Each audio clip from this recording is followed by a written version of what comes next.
Assalamualaikum warahmatullahi wabarakatuh, sahabat wakaf dimanapun Anda berada.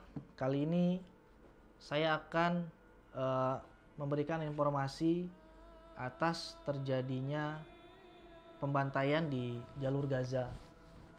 Kita tidak sedang membicarakan kisah-kisah mu'alaf, tetapi ada kaitannya dengan para rabi-rabi Yahudi, yang mana banyak dari mereka itu sebenarnya mendukung orang-orang di Palestina.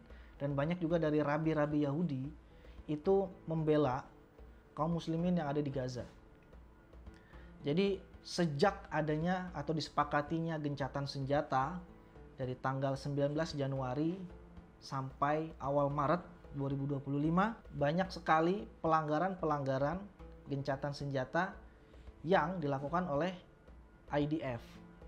IDF itu kalau bahasa Indonesia adalah Tentara Zionis Laknatullah. Jadi para sahabat wakaf, kali ini kita harus menyuarakan penuh dukungan kita terhadap saudara-saudara kita yang ada di Gaza. Tidak perlu kita menjadi muslim untuk bisa tahu yang mana yang manusia, yang mana yang binatang. Tidak perlu kita menjadi beriman kepada Allah dan kepada Rasul-Nya untuk bisa membela yang mana yang benar-benar dibantai dan yang mana yang benar-benar membantai. Karena dalih daripada pemusnahan tentara Hamas itu sudah tidak berlaku lagi. Yang selalu digembar-gemborkan atau yang selalu dimunculkan sebagai alasan Israel atau Zionis ini membantai orang-orang atau kaum muslimin yang ada di Gaza. Bahkan yang ada di Gaza itu yang dibantai bukan hanya kaum muslimin, tetapi banyak juga orang-orang Kristen, Katolik, dan agama-agama lainnya di sana. Jadi ini sudah tidak tentang pemusnahan atau penghapusan atau pembantaian tentara-tentara Hamas, tetapi ini adalah tentang pembantaian kemanusiaan yang terjadi atau yang bisa dipertontonkan oleh seluruh dunia. Kita tentu tahu bahwa ketika para sandera-sandera itu dilepaskan, sandera yang disandra oleh orang-orang Israel atau orang-orang Zionis dan sandera yang dilepaskan oleh orang-orang Palestina, tampak jelas perbedaan yang sangat-sangat mencolok. Kalau yang dilepaskan oleh tentara Zionis itu selalu dalam keadaan tidak baik. Namun sebaliknya, sandera yang dilepaskan oleh tentara Hamas justru malah mencium kening daripada tentara-tentara Hamas. Jadi di sini kita perlu tahu bahwa siapa yang berada di pihak kebenaran dan siapa yang berada di pihak yang jahat. Jadi kalau bisa dikatakan secara resmi pada tanggal 19 Januari 2025 telah disepakati gencatan senjata, namun ancaman-ancaman dari tentara Zionis Israel itu terus-menerus berdatangan. Berdasarkan perjanjian tersebut, Israel itu seharusnya mengizinkan 600 truk bantuan untuk masuk ke wilayah kantong Palestina setiap hari. Pejabat tinggi bantuan Persatuan Bangsa-Bangsa atau PBB mengatakan pada 6 Februari bahwa ada 10.000 truk telah memasuki Gaza sejak dimulainya gencatan senjata. Namun, juru bicara pemerintah kota Gaza mengatakan kepada Anadolu Agency bahwa 600 truk yang seharusnya datang setiap hari hanya melihat 100 hingga 150 truk. Ini adalah tambahan bukti kalau orang-orang Israel itu sangat pengkhianat. Maka dari itu tentara Hamas tidak bodoh, umat muslim di Gaza tidak bodoh, umat muslim atau manusia di seluruh dunia tidak bodoh. Siapa yang menjadi pahlawan dan siapa yang menjadi penjahat? Hamas mengatakan bahwa pada tanggal 11 Februari Kementerian Kesehatan Gaza mengatakan bahwa 92 orang telah terbunuh dan 822 lainnya terluka oleh tentara Israel sejak dimulainya gencatan senjata. Hamas mengatakan bahwa selain serangan-serangan tersebut, Israel juga menunda pemulangan warga Palestina yang mengungsi ke Gaza Utara, yang mana ini merupakan salah satu komitmen utama dari perjanjian gencatan senjata. Jadi sahabat wakaf, kita berharap, dan saya juga berharap mudah-mudahan konten ini bisa membuka mata kita, bisa mencerdaskan kita bahwa siapa yang berada di pihak kebenaran dan siapa yang berada di pihak kejahatan. Karena ini sudah jelas-jelas sekali pembantaian. Kalaupun nanti video ini di take down oleh YouTube, berarti kita tahu YouTube itu berada di posisi siapa? Posisi kebenaran atau posisi kejahatan? Banyak orang-orang yang menyuarakan tentang pembelaan terhadap Gaza, tapi di take down oleh YouTube, oleh Google, oleh Meta, dan lain-lain.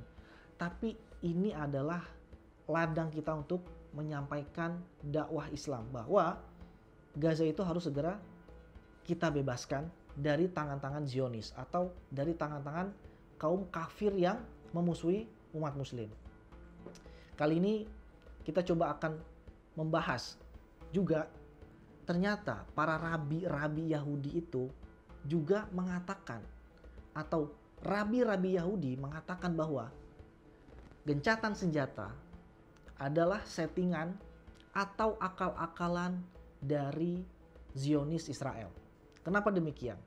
Jadi rabi Yahudi ini mengatakan, lengkapnya adalah gencatan senjata hanya taktik Israel untuk melanjutkan pembantaian di Gaza. Genosida yang dilakukan Israel terhadap Palestina telah menyisakan luka yang mendalam bagi rakyat Palestina yang terus-menerus menjadi korban dari konflik ini. Pada Maret 2025, ketegangan dan kekejaman yang terjadi di Gaza semakin memuncak. Dan meskipun gencatan senjata telah diumumkan, kenyataan di lapangan menunjukkan bahwa kekejaman tidak berhenti begitu saja. Berita terkini sampai video ini tayang menggambarkan bagaimana kebrutalan pasukan Zionis berlanjut meskipun ada upaya untuk menghentikan pertumpahan darah. Di tengah situasi ini, sebagian rabi Yahudi mengangkat suara untuk membela penduduk Gaza. Sementara beberapa orang Yahudi yang menyaksikan pembantaian mulai berbalik arah dalam keyakinan mereka. Bahkan ada yang memilih untuk mengucapkan syahadat sebagai bentuk penyesalan. Ini adalah suatu fenomena yang luar biasa. Keteguhan dan kesabaran para penduduk Gaza yang mempertahankan tanah air mereka dan keislaman juga keimanan mereka menjadi hidayah bagi banyak sekali orang-orang kafir atau non-muslim yang ada di seluruh dunia. Meskipun gencatan senjata yang didorong oleh negara-negara besar dan organisasi internasional diumumkan pada awal Maret 2025, laporan dari lapangan menunjukkan kenyataan yang sangat berbeda. Gencatan senjata yang seharusnya memberi ruang bagi penghentian permusuhan dan pengiriman bantuan kemanusiaan ke Gaza justru menjadi momen di mana kekejaman militer Zionis semakin terlihat nyata. Bahkan pasukan Israel tidak hanya melanjutkan serangan udara dan penembakan, tetapi juga memperburuk penderitaan rakyat Gaza dengan serangan terhadap rumah sakit, sekolah, dan infrastruktur sipil lainnya. Serangan ini seringkali menargetkan fasilitas medis yang sudah sangat terbatas dan rumah-rumah tempat tinggal warga yang tidak bersalah. Lebih dari itu, pasukan Zionis juga dilaporkan melakukan serangan terhadap rumah-rumah yang diduga sebagai tempat berlindung bagi militan, tanpa membedakan antara militan dan warga sipil. Bahkan yang jadi korban, kebanyakan, lebih dari 50% itu adalah warga sipil. Dan separuhnya itu adalah anak-anak yang belum memiliki dosa. Mau disebut apa lagi Israel Zionis ini? Dan mau di pihak mana lagi kita ini? Untuk membela. Kalau kita masih meyakinkan atau masih ada sebesar biji zarrah pun keyakinan bahwa Israel itu tidak salah, hati-hati. Allah akan mempertanyakan kecilnya keyakinan itu kepada Anda di akhirat kelak. Semua sudah terbuka lebar. Allah sudah buka semuanya. Allah sudah berikan semua keterangannya. Allah sudah beberkan semua fakta-faktanya. Yang mana yang salah dan yang mana yang benar. Menurut laporan dari organisasi Hak Asasi Manusia Internasional, sekitar 500 warga Gaza telah syahid selama minggu pertama gencatan senjata dan ribuan lainnya terluka. Dan lebih tragis lagi, serangan ini seringkali menyebabkan kematian pada anak-anak dan perempuan yang notabene adalah korban paling rentan dalam setiap konflik bersenjata. Keadaan ini menimbulkan pertanyaan besar. Mengapa gencatan senjata tidak memberikan atau menghentikan pembantaian di Gaza? Apakah Israel benar-benar berkomitmen pada perdamaian atau ini hanya sebuah taktik untuk memperpanjang kontrol mereka atas wilayah yang telah lama mereka jajah? Namun sahabat wakaf, di sisi lain ada suara yang menggembirakan. Walaupun belum menjadi penyebab pembantaian di Gaza ini berhenti secara signifikan. Ada suara yang berani dari sejumlah rabi Yahudi yang menentang keras kebijakan militer Israel terhadap Palestina, terutama terhadap rakyat Gaza. Rabi-rabi ini mulai berbicara terbuka mengenai ketidakadilan yang dialami oleh rakyat Palestina dan mengungkapkan pandangan mereka bahwa tindakan pasukan Zionis bertentangan dengan ajaran agama Yahudi sejati. Sekali lagi, saya ulangi, tindakan pasukan Zionis bertentangan dengan ajaran agama Yahudi sejati. Dan ini yang bicara bukan orang Muslim, tapi orang Yahudi. Terlebih, dia itu adalah rabi.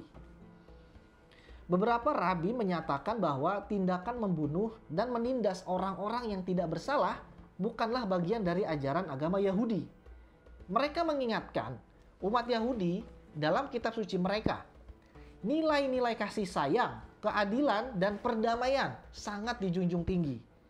Dalam berbagai kesempatan, mereka menegaskan bahwa perang yang dilakukan oleh Israel tidak bisa dianggap sebagai representasi dari keyakinan sejati umat Yahudi. Para rabi ini juga menyuarakan bahwa tindakan kekerasan yang dilakukan pemerintah Israel merusak citra Yahudi di mata dunia, serta mengancam masa depan umat Yahudi yang mencari kedamaian. Di tengah protes ini, rabi-rabi ini tidak hanya mengkritik pemerintah Israel, tetapi juga menyerukan kepada komunitas internasional untuk lebih aktif menekan Israel agar menghentikan kebijakan agresif mereka di Gaza. Mereka berpendapat bahwa perdamaian hanya dapat dicapai jika rakyat Palestina dihormati hak-haknya dan diberikan kesempatan untuk hidup dengan bermartabat, bukan dengan two state atau dua negara. Kita bahas itu, saya tetap menyarankan two state solution, sebetulnya mereka juga setuju. Solusi yang diusulkan oleh negara-negara yang mengaku membela Palestina. Karena dari zaman dahulu, dari zaman Nabi Musa, Palestina tetaplah Palestina. Tidak ada yang namanya negara Israel. Bahkan Presiden kita Prabowo sempat mengatakan two state atau dua negara, Israel dan Palestina, sebagai solusi. Ini adalah sebuah langkah pengkhianatan terhadap ujaran pembelaannya kepada rakyat Palestina. Namun, yang lebih menggugah adalah kenyataan bahwa meskipun tidak semua orang Yahudi mendukung kebijakan agresif Israel, semakin banyak orang-orang Yahudi yang merasa tertampar oleh kejamnya pembantaian di Gaza. Beberapa dari mereka yang selama ini mungkin tidak terlalu terlibat dalam masalah politik dan konflik ini, kini mulai mempertanyakan keyakinan mereka terhadap kebijakan-kebijakan negara Israel. Laporan yang muncul di berbagai media sosial dan jaringan berita internasional menunjukkan bahwa sejumlah orang Yahudi yang tinggal di luar Israel, bahkan ada yang berasal dari generasi yang lebih muda, mereka mulai menyadari dampak dari kebijakan tersebut. Sebagian dari mereka mengaku merasa malu dengan apa yang dilakukan oleh negara atau pemerintahan mereka. Beberapa bahkan mengubah keyakinan mereka secara drastis dengan mengucapkan asyhadu alla ilaha illallah wa asyhadu anna Muhammadar Rasulullah. Ini adalah sebagai bentuk penyesalan atas kekerasan yang terjadi. Bagi mereka, syahadat bukan hanya sebuah deklarasi agama, tetapi sebuah pengakuan terhadap keadilan dan kemanusiaan yang lebih tinggi.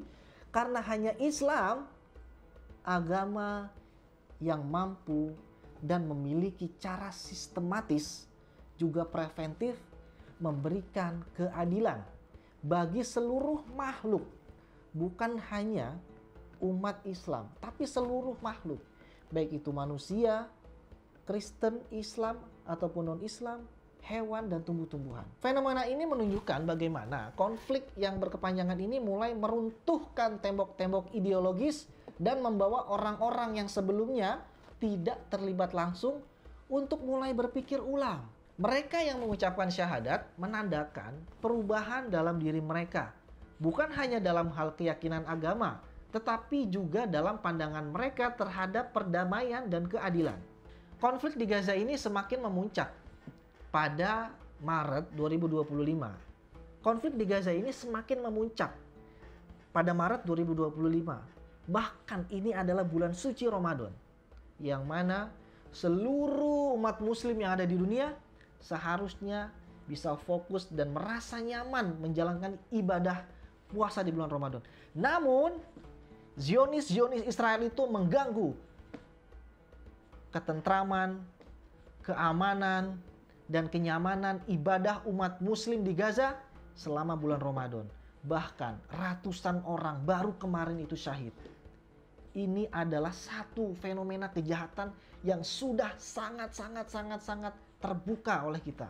Kekerasan dan ketidakadilan yang dialami oleh rakyat Palestina terus berlanjut, bahkan dalam momen yang seharusnya menjadi titik terang menuju perdamaian. Namun, di tengah gelapnya situasi ini ada harapan yang muncul dari suara-suara keberanian. Pembelaan yang dilakukan oleh beberapa rabi Yahudi yang menegaskan pentingnya perdamaian dan keadilan menjadi sinyal bahwa tidak semua orang Yahudi mendukung kebijakan militer Israel yang jahat. Lebih dari itu, tindakan sejumlah orang Yahudi yang memilih untuk mengucapkan syahadat sebagai bentuk penyesalan atas pembantaian yang terjadi. Ini menggambarkan bahwa kemanusiaan dapat mengatasi sekat-sekat politik dan agama. Mereka memilih jalan ini untuk menunjukkan bahwa hati nurani dan rasa keadilan yang benar tetap bisa ditemukan di tengah-tengah penderitaan yang tidak terperikan. Kini dunia menanti langkah-langkah konkret dari komunitas internasional untuk menekan Israel agar menghentikan kekerasan di Gaza dan memberi kesempatan bagi perdamaian yang sejati. Kemanusiaan harus selalu mengalahkan kekuatan politik dan ideologi yang mengabaikan hak hidup setiap manusia tanpa memandang latar belakang agama atau bangsa. Karena kemanusiaan dan keadilan itu hanya diajarkan oleh ajaran Islam, yang mana Islam memiliki cara bagaimana memanusiakan manusia dan bagaimana memperlakukan manusia dengan cara yang benar, bukan dengan cara yang dibenarkan oleh orang-orang itu. Mudah-mudahan ini bisa menggugah hati kita dan bisa menjadikan semangat buat kita untuk terus bisa mendukung Gaza. Dan jangan lupa tetap serukan boikot produk-produk yang mendukung Israel atau yang milik Israel. Hati-hati jika membeli kurma, jangan sampai kurma produksi Israel yang kita beli.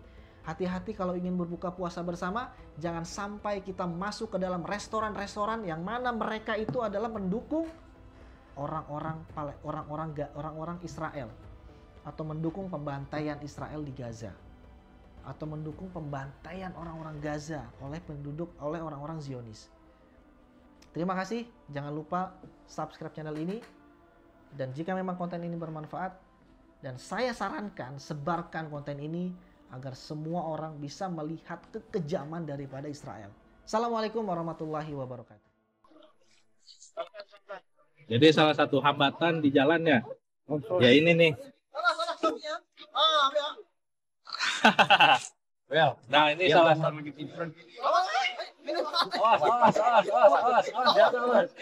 Hampir aja nih kawan kita jatuh ke sungai. Jadi memang salah satu hambatan kita itu kalau masuk ke pedalaman ya seperti ini salah satunya. Belum lagi kayu-kayu itu pada muncul dari dasar sungai. Jadi memang perlu kehati-hatian dan tingkat risikonya juga tinggi, besar ya.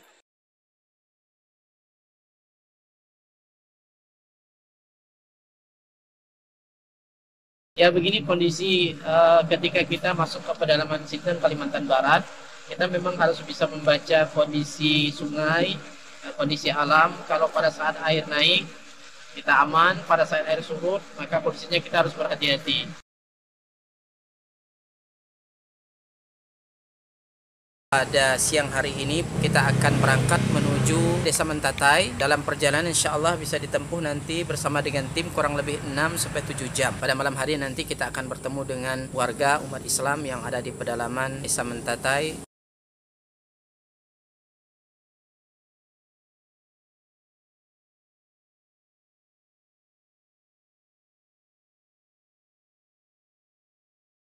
Alhamdulillah sudah kurang lebih 600 mu'alaf yang masuk Islam dengan asbab dakwah ini. Dan tentunya ini tidak hanya sebatas mereka memeluk Islam, tetapi masih banyak PR-PR yang harus kita selesaikan. Dalam hal ini kami membina mereka membutuhkan Al-Quran untuk kita sampaikan kepada mereka yang menjadi sarana mereka dekat dengan Allah Subhanahu wa Ta'ala.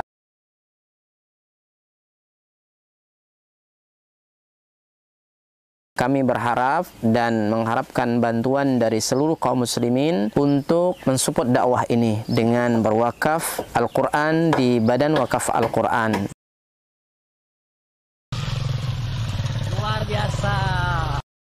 Kaum muslimin yang dicintai oleh Allah Subhanahu wa Ta'ala, perlu kita ketahui bahwa pondok ini sangat dibutuhkan karena memang di sini sangat minim akan bahkan mungkin bukan lagi dikatakan minim, memang tidak ada lembaga semacam pondok pesantren yang berdiri di Desa Nangatempunak ini. Yang kedua adalah kerusakan akidah. Ya, jadi di sini jika tidak ada pesantren ini rusaknya luar biasa. Apalagi memang pemurtatan sangat kuat di Desa Nangatempunak ini. Jadi memang misionaris-misionaris itu masuk kemari itu dengan materi yang kuat, ya, dengan iming-iming yang kuat. Dengan adanya pondok pesantren ini mengkader anak-anak para mu'alaf, ya, dari suku Dayak yang berasal dari pedalaman ini sangat mudah. Jika mereka sudah belajar agama, kemudian mereka sudah paham dengan agama dan mereka sudah hafal Quran, mereka akan kita kembalikan ke kampung-kampung mereka.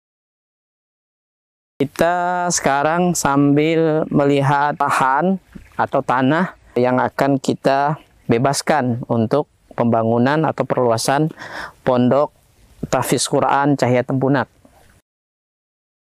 Lokasi ini adalah lokasi yang bebas daripada banjir dan luasnya kurang lebih 4 hektar, dan insya Allah di sini nanti akan kita bangun sarana ibadah, kemudian sarana untuk tinggal mukimnya para santri, kemudian aula belajar dan pertemuan para santri.